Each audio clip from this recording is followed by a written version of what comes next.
Twilight, the third book, Shuxiao-Return to the Jade Palace, a tale of Heart of the Sun Warrior, in which Shuxiao undertakes a quest to rescue the captive Celestials.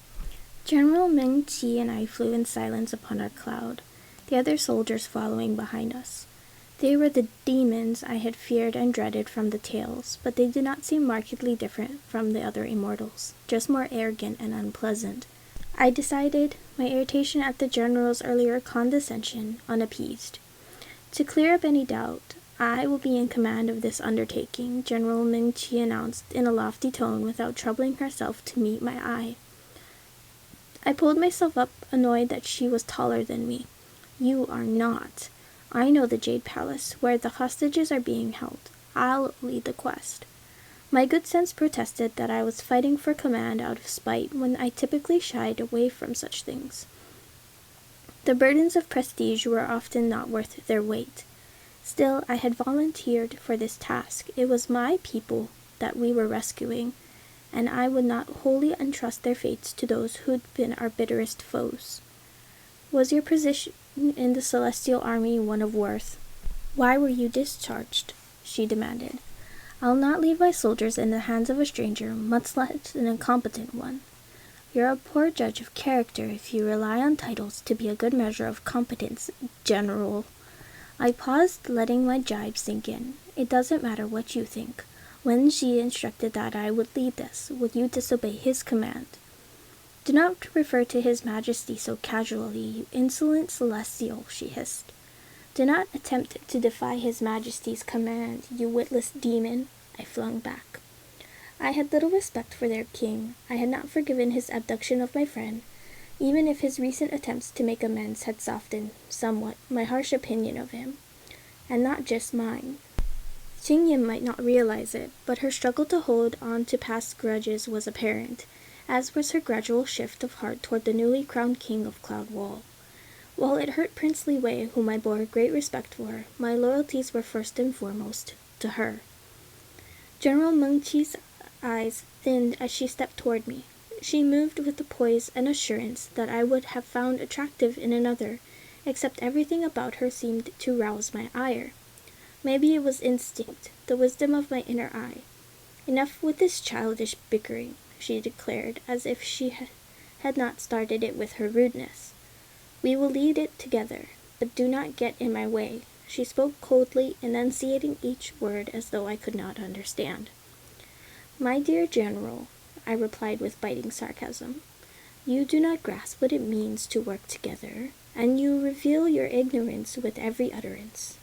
We will most definitely get in each other's way unless you adopt a more collaborative attitude. How dare you question my attitude? She snapped. It is my soldiers' lives at stake, for I couldn't care less about you Celestials. And that's exactly why you should not lead this. Instead of picking these needless fights, you may start by asking if I want to share command rather than ordering me to. I would, of course, discard such trivialities in the face of real danger, but it was a long and uneventful flight to the Celestial Kingdom, and the general had not earned my patience. Silence fell between us, of the unsettling variety in which I imagined the gnashing of teeth.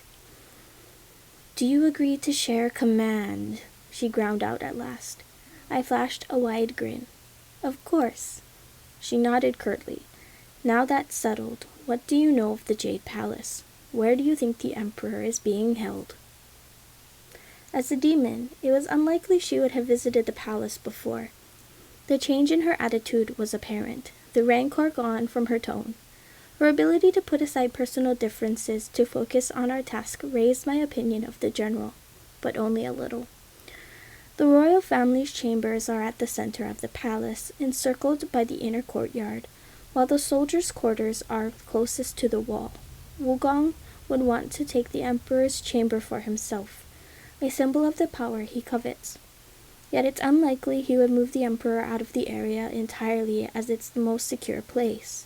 With the Celestial Empress and Crown Prince absent, the hostages would likely be held in one of their courtyards. She tucked her chin between her fingers, her expression thoughtful. Why not the prison?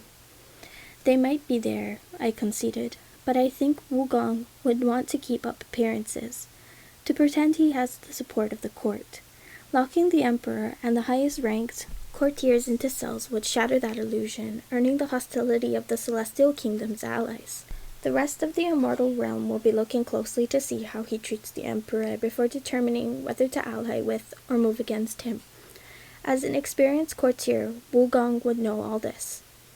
"You're smarter than you appear," she said grudgingly. I scowled.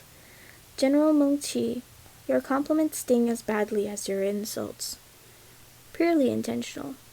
As a smile formed on her lips, something pulsed inside me. I ignored it, looking away into the distance. "Are we in agreement that we'll search the royal courtyards first?" She nodded, dropping her voice, though it was just us on the cloud. "But we must be careful. I will take no unnecessary risks. I will not send my soldiers to needless death. I do not believe saving your celestial emperor, the one who persecuted us all these years, a worthwhile cause." "Nor do I," I agreed, earning a startled glance from her. "I'm not doing this for his celestial majesty. May boils erupt on the soles of his feet." "Then why?" "Because Wugong is holding captive some of the best of the celestial court, those who tried to stand up to him, General Zhen Yun for one." She paused. "I've heard of this general. Our king served with him when he was a spy in the celestial army." I interjected, part of me still furious at the deception, for the high regard I had once held him in. She stiffened at the slight. "Do not speak of his majesty so callously.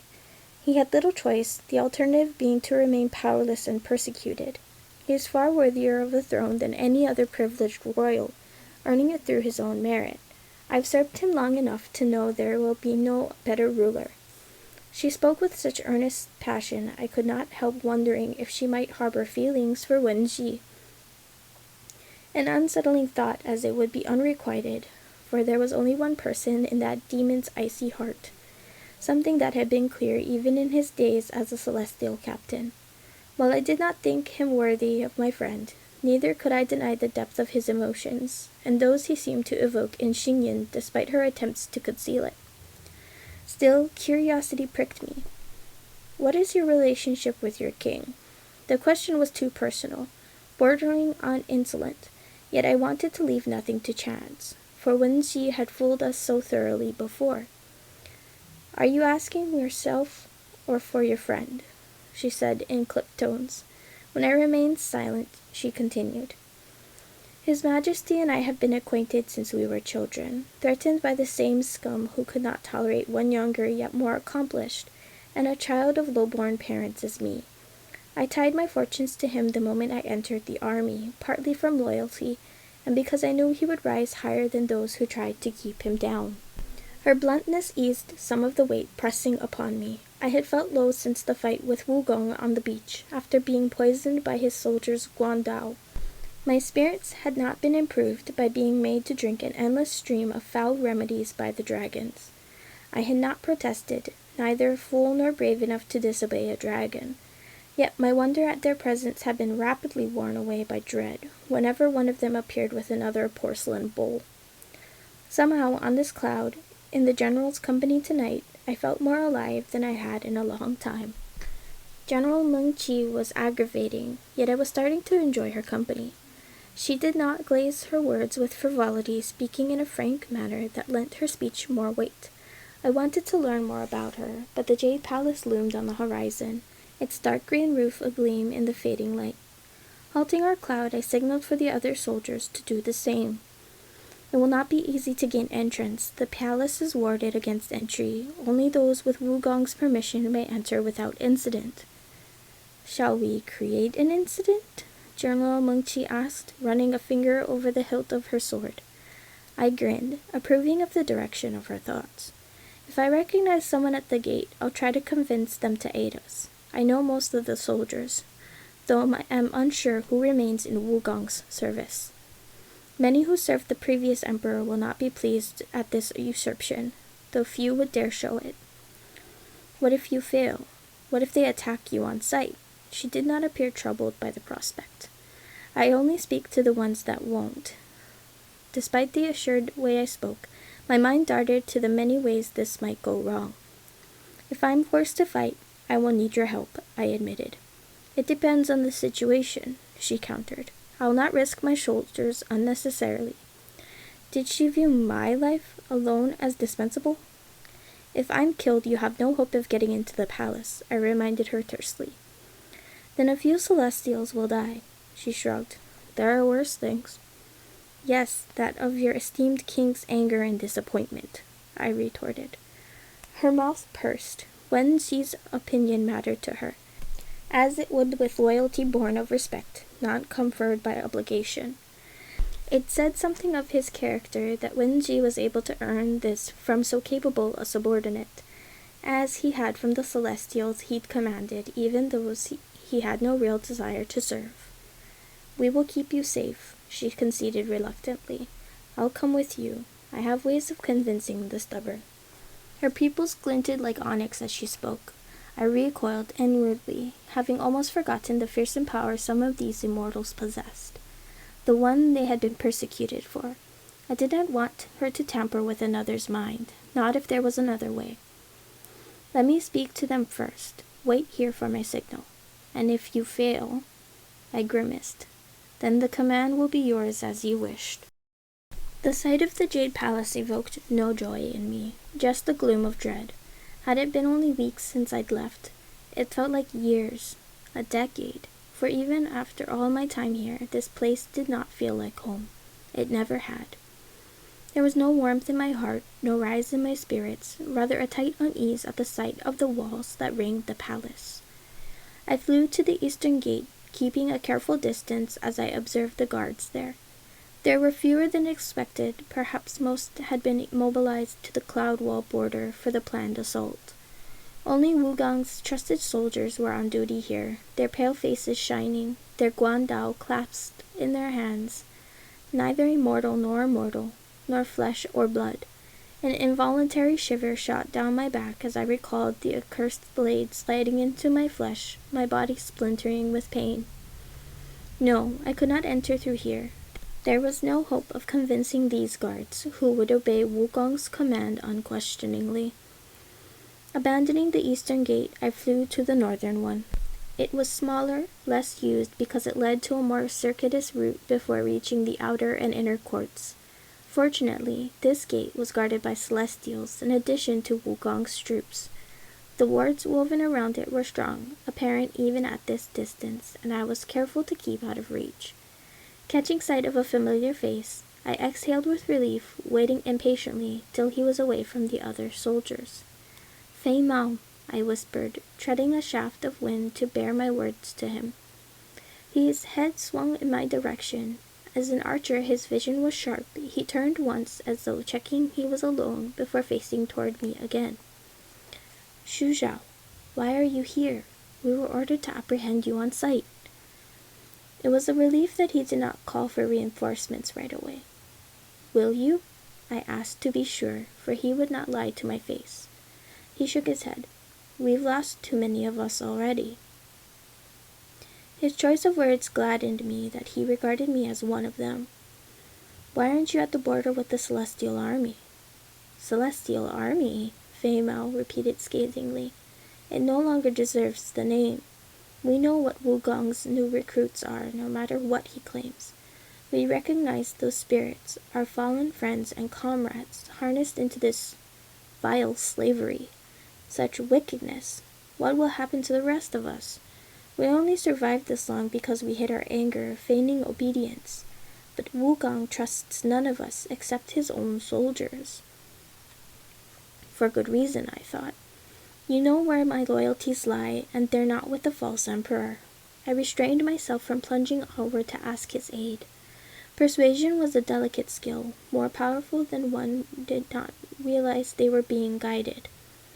A vital part of it lay in the ability to listen, to discern the clues to form a connection. I didn't want to manipulate Fei Mao, but I did need to convince him. Wukong is false indeed, Fei Mao agreed bitterly. He was not much of a general before, quick to punish, only rewarding those wholly loyal to him. He's no better as an emperor, seeing threats everywhere and in everyone except those who have no will but his. What future is there in serving such a leader? I prodded, glad for the opening he had provided. His entire ambition is founded upon avenging the insult to his pride, bearing a grudge even though the perpetrators are dead by his own hand. Wugong does not care for the realm. He will lead us into ruin. I spoke slowly, letting my words sink in. Do you not have reservations? Is that why you're not fighting the battle? His lips thinned. I did not want to fight. I do not believe in the cause. They allowed you to refuse. My archery skills have deteriorated markedly of late, an injury to the arm. I heard the wink in his words. I have no interest in playing Wugong's games. I wanted to remain here to keep an eye on those I care for. General Zhang Yun. He is why I'm here, I told him. He nodded briefly. What of His Celestial Majesty? How do you intend to get them out? I had no love for the Emperor, but for now our interests were aligned. Help me get into the palace. I will rescue him. He frowned. Shuxiao, we can't do this alone. While the guard is reduced of late, there are still too many soldiers around. Some watch the gates, but others are in the Empress's courtyard where the hostages are held. We won't be alone. I've brought reinforcements. Who? Soldiers from the Cloud Wall. I'd considered not telling him, but it would be a betrayal of his trust, which might hurt us more in the end. He drew back in apparent outrage. You're working with the demons? I'm working with allies. We need all the help we can get. Sometimes it takes a greater monster to put everything into perspective, I said with feeling. Prince Li Wei sent me to secure the hostages. They are in grave danger because of the impending battle. If we do not save them, they could be killed. I have His Highness's trust, as do those who fight with me. Will you help us? As Fei Mao hesitated, I held my breath. If that is His Highness's wish, I will obey, he said at last. I'll pretend I hear a disturbance beyond the walls. Some of the guards will leave with me to investigate. A few will remain.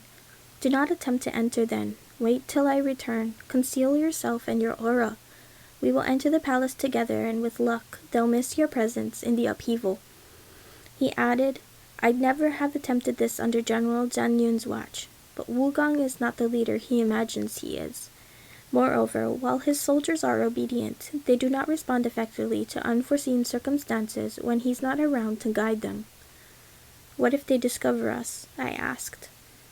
Then I hope your reinforcements are close, and that the demons fight as well as they are reputed to, he replied solemnly. As I nodded, Fei Mao cried out to the other guards, gesturing in the opposite direction from where I hid. Someone just flew past! An intruder! The soldiers gathered soundlessly, giving no other sign of acknowledgement. Clouds descended, hovering beside them. As Fei Mao mounted one, a soldier moved to climb up behind him. But Fei Mao blocked his path. I will go ahead to catch them. We are faster when flying alone. As they ascended to the skies, the wind churned violently around me. The sun was now a scarlet disk, its rays burnishing the dragons on the roof, the jade tiles shining as though wet with rain. Recalling General Meng Qi and her soldiers, I channeled a flare of light as a signal. Shortly after, the general appeared, flying toward me. You were gone a long time, she remarked. What happened? An old friend will help me enter, I said without preamble. What about the rest of us? Remain here, close by the gate. Once I free the hostages, we'll need your aid to escape. She frowned. I'll come with you. My second-in-command can take charge of those remaining here. They will wait for our return. If we make it that far. I buried the thought. Why do you want to come? I'm not one for sitting on the sidelines. She cocked her head to one side. I'm also curious about the Jade Palace. It's a rare opportunity to scope out enemy terrain. A habitual protest rose, but I ignored it. After the battle, the kingdoms would either be bound closer in alliance or crushed beneath Wugong's yoke. A sobering reminder of all that was at stake. Without waiting for my response, General Meng Qi left to speak to her soldiers. When she returned, she wove a shield to cloak our forms. We did not have long to wait. Feimao soon emerged, flying toward us. "Is this the demon?" He peered suspiciously at General Meng-Chi, as though expecting her to sprout another head. "Demon is not quite the insult you Celestials imagine it is," General Meng-Chi hissed. "It lends an air of terror that can be useful when facing cowards." I was tempted to laugh at Feimao's furious expression, but we needed his help. "Don't mind her, she has a tendency to offend everyone. Can you bring us both over the wall?" Feimao gestured for us to ascend his cloud. "The moment we land, make your way as quickly as you can. I can't leave without arousing suspicion, but once you've rescued the hostages, head to the north gate. I'll fight by your side then, if need be." "Thank you," I told him gratefully. He inclined his head. "Thank you for doing what we cannot. May His Celestial Majesty and General Zhen be safe." "May they all be," I murmured. We plunged through the wards. Before the cloud had even halted, I leapt from it, running away from the gate. General Meng-Chi's footsteps padded close behind as we made our way carefully to the deserted courtyard, the one Xingyan and Prince Li Wei had used to slip from the Jade Palace. Most of the older guards were aware of their subterfuge, though we'd said nothing, allowing them this illusion. "The hostages are in the Empress's courtyard," I told the general in hushed tones. "We must secure their safety first. Once released, they can fight with us." "If they are able to," General Meng-Chi said grimly. A chilling thought. It hadn't occurred to me that they might be incapacitated. What if they had been injured? Tortured? I reined in my worries. If they were hurt, all the more reason to make haste. As we headed to the Celestial Empress's courtyard, it struck me that I'd never been there before. A relief, for the Empress only ever summoned someone to reprimand or punish them. Long-tailed phoenixes were carved on the entrance, their gilded beaks and wings studded with gems. A pair of flowering trees flanked the door, their blossoms of vibrant scarlet with yellow centers. 8 soldiers. General Meng-Chi examined the guards, though there are undoubtedly more within. "One is more than enough," I warned her. "Don't underestimate them. Wugong's soldiers feel no pain nor fear, and while fire can harm them, they regenerate so quickly any injury is short-lived. Nor can you enchant their minds. Wen Ji tried. Worse yet, their Guandao leeches our life force. I've seen them slay an immortal with a single blow." My chest constricted at the recollection. "Is that all?" she asked brusquely, maybe to veil her own unease. "No iron talons, venomous claws, or breath of flame?" I fought back an unexpected smile. "They are obedient but lack independence. If we hold the element of surprise, we stand a chance.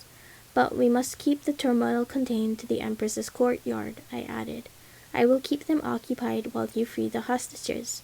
Conceal yourself and do not engage with the guards." I was not keen to dive headlong into danger as bait, but she was not a celestial. This was not her fight. Moreover, I had faced Wugong's soldiers before, and I did not want her hurt. She studied my face. "A fair plan, except I should distract the guards while you save the others." I shook my head. "No." She continued speaking over my protest. "The Emperor will never agree to leave with me a demon. We must liberate the hostages as quickly as possible to escape. You are best equipped for that." It was true, yet guilt surged to have her undertake the more perilous task. Just a single cut from those Guandao. I suppressed the thought. "You must stay out of reach of their weapons. You can't let them capture you." "I won't. I'll try to keep them in the courtyard, but you'll need to silence the sounds within." "There will be enough to deal with without any reinforcements," she smiled tightly. "Don't take too long." "I won't," I assured her. I released my energy, crafting a spell of privacy, stretching it painstakingly across the breadth of the courtyard. It was sparsely woven, easily snapped, but it would have to suffice. General Meng-Chi drew her sword, her blade reflecting the pale light. Night was almost upon us, a disadvantage, for we could not see as well in the dark. As she raised her hand, fire flashed from her palms, gliding across the doors, devouring the wood like paper. As the guards rushed towards her, she ducked below the blazing doorway and raced out of reach. My heart was thudding so hard I thought it might burst. Was I afraid for myself or her? Likely both, as our survival was entwined. There was no time to waste. No matter the general's skill, she could not hold off these creatures for long. Swiftly, I scaled the walls, dropping to the other side. There were more guards within, already heading in the direction of General Mengqi's commotion. I allowed myself one backward glance to find her running through the courtyard. Fortunately, the vast grounds provided ample space to lose oneself among the bamboo groves, flower bushes, and secluded pavilions. I slunk along the walls, keeping to the shadows, straining to keep the privacy spell intact. If it broke, the ruckus would draw every guard in the palace to us. The doors to the Empress's chamber were locked but unguarded. Perhaps the soldiers had been led away. I swept my hand over the doors, channeling my energy. The wooden panels broke apart, swinging open. Darkness yawned within, the curtains drawn, but I darted inside without hesitation. Pulling the doors shut behind me, I spun around, my shadow thrown long by the flickering light of a single lantern. My blood went cold. The eerie sight before me seemed plucked from a nightmare. The Celestial Emperor was seated at the end of the room upon a red lacquered chair carved into the pattern of phoenix wings. General Jian Yun, Teacher Dao Ming, and several other high-ranking courtiers were arranged around him. The arms lay on wooden armrests, their backs pulled straight. They were as still as statues, a waxy sheen glazing their ashen skin, their eyes wide and unfocused, like they could not see. Were they dead? No. If Wugong had killed them, there would be no need to guard this place. How long had they sat in this position? Were they asleep, or enchanted to remain awake in this frozen state, a torment to the body and mind? If this was the vengeance, it was of the most malevolent kind. I rushed to General Jian Yun first. His gaze remained blank, yielding no sign he was aware of my presence. As I touched his hand, pain blistered my fingers, erupting across my arm. I formed a shield at once, halting the strange magic and wrenching my hand free. My breathing was labored, sweat breaking out over my forehead. General Jian Yun twitched then, his eyes blinking rapidly. I dared not touch him again, gathering my power and releasing it into his body. A strange energy seemed to suffuse him from within, pinning him into place. Carefully, I plucked apart those magical binds like thorns embedded in his flesh. With each one gone, the spell weakened, until at last General Jian Yun sucked in a breath and slumped forward. I grasped his shoulders to steady him, flinching from the ice of his skin, relief surging as the waxiness of his pallor faded. "His Celestial Majesty, the others," he gasped hoarsely. As he staggered to his feet, making his way to the Emperor, I hurried to Teacher Dao Ming. Swiftly, I worked to free her from the enchantment, just as General Jian Yun's energy streaked over the Emperor. His Celestial Majesty stirred, blinking furtively as he fell back against the chair, his body curled inward.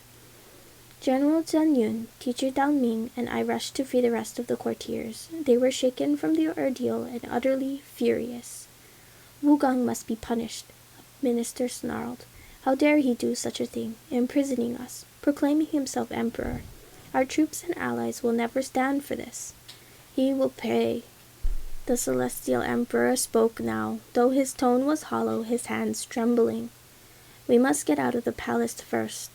Once I might have quailed before such a distinguished audience, but urgency dimmed such concerns. I hurried to the entrance, thinking of General Mengqi in danger outside. "Be on your guard. The soldiers—" "Where is my army?" the Emperor demanded. Surely they have come to my rescue. Surely they would not serve that traitor. I turned to him. "Your Celestial Majesty, your army is no more. Wugong's undead have filled the ranks. Those who remained did what they needed to survive to assist from within." My words were calculated to ensure no anger fell upon Fei Mao and the others. "It is the Cloud Wall who helped with this rescue." "Cloud Wall?" the Emperor sputtered, his face going red, then white. How I wished Xing Yin could have seen him in this state. Their Celestial Majesties had been unkind to her, humiliating and suspecting her at every turn. They had been wrong. She was not their enemy. They had been blinded by flattery and an overblown sense of their own superiority. tripped over by ill judgment. If Wugong's treachery had not spread across the realm like a vile contagion, I would have been content to see their celestial majesties remain humbled. Yes, the cloud wall. I enunciated the words. One of their generals is outside as we speak, risking herself to keep Wugong's soldiers at bay. We have no time to lose. We must help her before we escape. Without another word, I stalked outside, the others following me. The courtyard was plunged into chaos. Plants and flowers trampled, flames eating into the columns of a pavilion. General Meng-Chi was surrounded by Wugong's soldiers, fire flashing from her blade as she swept it in a wide arc, the soldiers skittering around her. Clouds swooped from the skies, descending by the emperor's feet as he stepped upon one, followed by the other courtiers. I seethed. How could they flee before ensuring all of us were safe? We had risked ourselves to save them, while they cared not for our lives. Selfish cowards, the lot of them. But I would not abandon my allies. I plunged forward, hacking at one of the soldiers, eager to carve a path for General Meng-Chi to break free. I was grateful to find General Jian Yun fighting beside me, as was Teacher Dongming, our attacks creating a narrow opening. "Hurry!" I called to General Meng-Chi, summoning a cloud at the same time. She raced toward us, ducking between the guards' blows. We leapt upon the cloud, soaring into the skies, as high as the wards of the palace permitted. My nerves were frayed as we neared the northern gate. Enemy clouds rising in pursuit of Wugong's soldiers took flight, though the celestial emperor and his courtiers were far ahead of us. "A barrier has been erected around the walls," General Jian Yun warned. The air stirred as he and Teacher Daoming gathered their energy and flung it out in a glowing wave. It streaked across an unseen shield, shuddering, though it remained intact. In the distance, the celestial emperor raised his hands, a torrent of power surging forth in streaks of white and gold, forming a blizzard that slammed against the shield, piercing its surface. It shattered then, fragments scattering like hail. Unhindered, we shot over the walls, Wugong's soldiers firmly on our trail. Magic flowed from our hands to spur our flight, yet they gained on us with each moment. Just ahead, the cloud wall soldiers appeared from where they were hiding. A fog closed around them, stretching to obscure us from sight. They flew among us in a winding pattern, splittering across the sky to throw off our pursuers and draw them away. General Meng-Chi had trained them well. I breathed easier then, my relief spreading as I glanced back to find Fei Mao mounting a cloud of his own, flying away from the Jade Palace. It was no longer safe for him to remain, particularly if Wugong emerged victorious today. Someone came to stand beside me. "Thank you," General Meng-Chi said, clasping her hands behind her back. For a moment I thought I'd be left behind. I stared at her in disbelief. "Then you do not owe me thanks, but an apology. Is your opinion of me so low?" "It's not high for all celestials," she admitted, "though it has improved of late." I grinned, relishing in this newfound ease between us. I hope it will continue to improve. Our head bent in my direction, her gaze appraising, but not in the way that had offended me earlier. It seemed more intimate, less calculating. Or maybe I now saw her in a different light. It depends on the company I keep. "I feel the same way about demons," I told her. "Then, shall we endeavor to change each other's minds?" she asked, a trace tentatively. Was that an invitation? Did a flush color her cheeks? As she smiled at me, my heart lifted, and I found myself inclined to accept her invitation, because I wanted to see her again.